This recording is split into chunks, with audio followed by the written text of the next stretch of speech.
Democracy या लोकतंत्र जहां प्रजा ही राजा होती है। हर एक इंडिविजुअल सिटीजन कंट्री का वोट देता है और अपना राजा तय करता है। तो दोस्तों आज हम बात करने वाले हैं डेमोक्रेसी या लोकतंत्र के कुछ ड्रॉबैक्स या फेल्यूर्स की। मेरा नाम है जिनेश विशाल। चलिए शुरू करते हैं। अगर आपने हमारे चैनल को सब्सक्राइब नहीं किया तो सब्सक्राइब कर लो और नोटिफिकेशन पाने के लिए बेल आइकन प्रेस कर दो और फेसबुक पेज भी लाइक कर दो। तो चलिए शुरू करते हैं।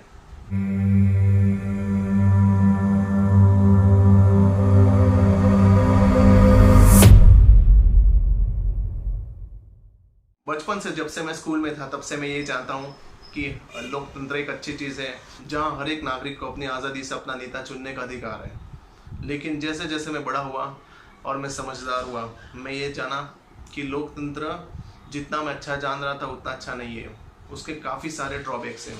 दोस्तों डेमोक्रेसी की सबसे बड़ी ड्रॉबैक ये है कि कोई भी वोट दे सकता है। सबसे बड़ा ड्रॉबैक दोस्तों ये है कि एवरेज वोटर जो होता है उसको पता नहीं किसको वोट करना है, और सही जानकारी ना होने की वजह से अगर गलत नेता चुना जाए तो फिर वो देश को डुबो देगा।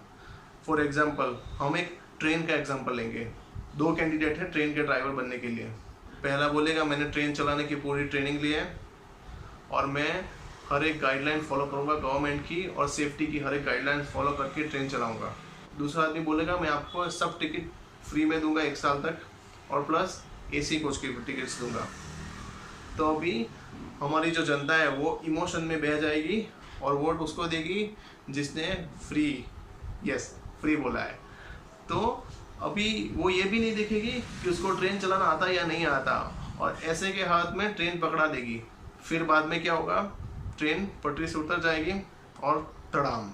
दोस्तों तो दोस्तों ये सबसे बड़ा ड्रॉबैक है। और नॉर्मल वोटर्स का माइंड चेंज करना बहुत ही आसान है। किसी भी तरह का लालच दे दो उनको और वो अपनी भावनाओं में बह जाएंगे और गलत आदमी को वोट कर देंगे।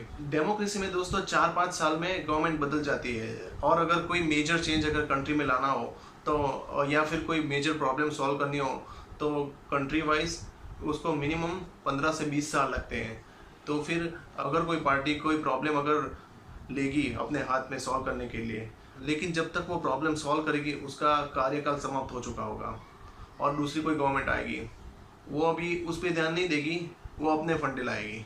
ऐसा ही चलता रहेगा। इसीलिए कोई स्टेबल गवर्नमेंट एक फॉर्म नहीं होती और फाइनली कंट्री स्टेबल नहीं होती।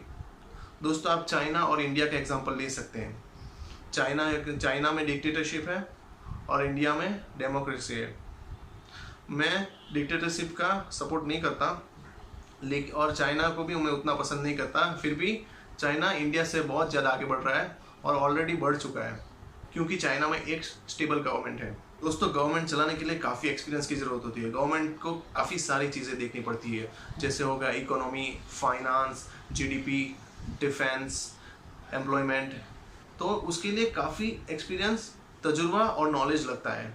एक मामूली ट्रेन ड्राइवर बनने के लिए मिनिमम 9 से 12 महीने लगते हैं, और अगर आपको एक अच्छी सरकार बनानी हो और अगर आपको गवर्नमेंट चलानी हो तो उसके लिए उससे काफ़ी ज़्यादा एक्सपीरियंस की ज़रूरत होती है। दोस्तों डेमोक्रेसी में पार्टियां अपना वोट पाने के लिए कुछ भी करने को तैयार है। काफ़ी मैनिपुलेशंस करती हैं, गलत न्यूज़ खड़ी करेंगी या फिर कोई न्यूज़ को पकड़ के उसको इतना फैलाएगी कि जो अगर गवर्नमेंट अच्छा काम कर रही हो तो उसको गिराने की कोशिश करेगी। जैसे कि इंडिया में चल रहा है, मोदी जी इतना अच्छा काम कर रहे हैं लेकिन विपक्षी लगे हुए हैं उनकी बुराई ढूंढने में, और वोट बैंक खरीदे जाते हैं, बूथ कैप्चर हो जाते हैं, मतलब बहुत सारी चीज़ें होती है सिर्फ राज में आने के लिए। तो ये चीज़ मेरे हिसाब से डेमोक्रेसी का एक ड्रॉबैक है। सबसे बड़ा ड्रॉबैक जो डेमोक्रेसी का है वो है बायस्ड वोटिंग। दोस्तों सोचो एक कास्ट है, उसमें से कोई आदमी अगर खड़ा हुआ इलेक्शन के लिए तो वो कास्ट वाले सिर्फ वो अपनी कास्ट का है ये सोचकर उसको वोट देंगे, ना कि वो अच्छा काम करेगा। ऐसा ही religion based voting, area based voting, कोई हमारे एरिया में से खड़ा हुआ हम उसको वोट करेंगे। दोस्तों कैंडिडेट को गवर्नमेंट चलाना आता है या नहीं आता ये कुछ नहीं देखना, वो हमारे कास्ट का है, वो हमारे धर्म का है, वो हमारे एरिया का है, एक्सेट्रा एक्सेट्रा करके उसको वोटिंग दी जाएगी। कई पार्टियां क्या करती हैं, फिल्म स्टार्स को अपनी पार्टी का टिकट देती है और उसको इलेक्शन में खड़ा करती है। अभी पब्लिक ये नहीं देखेगी उसको गवर्नमेंट चलाना आता है या नहीं आता, उसको वोट दे देंगी क्योंकि वो उसके फैन है। तो दोस्तों ये काफ़ी सारी गलत चीज़ें हैं जो डेमोक्रेसी में होती हैं। दोस्तों बड़ा चेंज लाना डेमोक्रेसी में बहुत टफ है। डेमोक्रेसी में पहली बात बहुमती की सरकार बनना टफ है। बहुमती की सरकार अगर बन गई और फिर वो ये सोचेंगे कि अगली बार हमको बहुमती में आना है, तो इसलिए वो कड़े फैसले नहीं लेगी, क्योंकि अगर सोचो कड़े फैसले लिए जिससे मेजर चेंज आता है तो कुछ लोगों के लिए अच्छा होगा, कुछ लोगों में उसका नेगेटिव इम्पैक्ट पड़ेगा।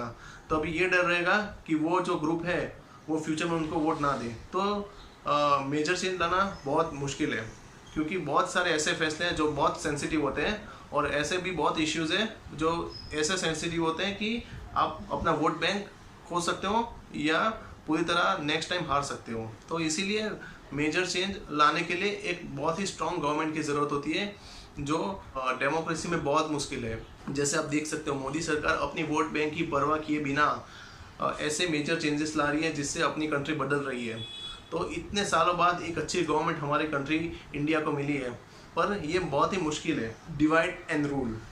दोस्तों डेमोक्रेसी में ये गेम वोट बैंक पाने के लिए सबसे ज़्यादा खेला जाता है। जब भी इलेक्शन आएगा हिंदू मुस्लिम की फाइट करवाई जाएगी, जातियों के बीच में फाइट करवाई जाएगी, क्षेत्रवाद किया जाएगा। ये सब बहुत ही कॉमन एग्जांपल्स हैं कि जिससे अपनी वोट बैंक बने रहे और हम सत्ता में बने रहें। दोस्तों कई बार ऐसा भी होता है कि वोटर सेल्फिश होता है, वो सिर्फ अपना भला देखता है, देश का नहीं देखता। तो वो ऐसे आदमी को वोट देगा जिससे उसको तो भला होगा, देश को क्या होगा उसको उससे कोई फ़र्क नहीं पड़ेगा। और दोस्तों बड़ी बात यह है कि नेता जो बड़े बड़े प्रॉमिस करके इलेक्शन जीत जाते हैं, ये भी भरोसा नहीं है कि वो जीतने के बाद वो सब प्रॉमिसेस पूरे करेंगे। और कभी कभी तो क्या होता है कि इलेक्शन जीतने के बाद वो जिनके पास वोट मांगने गए उनका मुंह तक देखने नहीं चाहते। कभी कभी तो वो अपने पावर का मिसयूजेस भी करते हैं। तो दोस्तों मैंने ऐसे ही कुछ जटिल समस्याएं जो लोकशाही, लोकतंत्र या डेमोक्रेसी में पॉसिबल है, मैंने आपको बताई। अगर किसी की फीलिंग हर्ट हुई हो या किसी को कुछ भी बुरा लगा हो तो मैं क्षमा चाहता हूँ। दोस्तों डेमोक्रेसी के और भी अल्टरनेटिव्स हैं, राज चलाने के, देश चलाने के बहुत सारे अल्टरनेटिव्स हैं जो लोकशाही से शायद अच्छे हो सकते हैं। उनके बारे में हम फ्यूचर में बात करेंगे। और अगर आपको वीडियो अच्छी लगी हो तो लाइक करिए, अपने दोस्तों के साथ शेयर करिए ताकि उनको कुछ नई चीज़ें जानने को मिले। Thank you.